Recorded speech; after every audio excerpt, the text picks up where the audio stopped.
એમાં પહેલી જ વેબસાઇટ આવે એમાં ક્લિક કરવાનું. એમાં સૂચિવાળામાં ઓકે કરવાનું. પછી પહેલાં આપણું રાજ્ય સિલેક્ટ કરવાનું.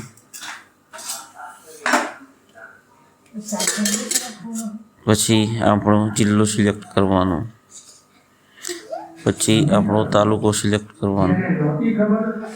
પછી કોઈ પણ ગામ જેનું જોવું હોય તે ગામ સિલેક્ટ કરી નીચે સાલ સિલેક્ટ કરવાની અને નીચે પ્રથમ યોજના છે તે સિલેક્ટ કરવાની અને નીચે કેપ્ચાનો જવાબ આપી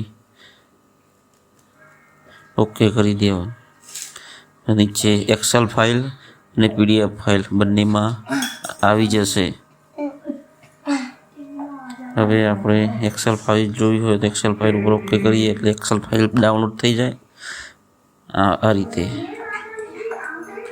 અને PDF ફાઇલ ડાઉનલોડ કરવી હોય તો PDF ફાઇલ ઉપર ક્લિક કરીએ એટલે PDF ફાઇલ પણ ડાઉનલોડ થઈ જાય.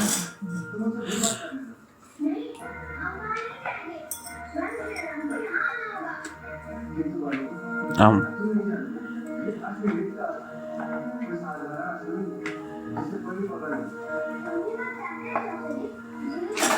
હવે આપણે PDF ફાઇલ ખોલીને જોઈએ કેવી રીતે દેખાય છે ડેટા. આ PDF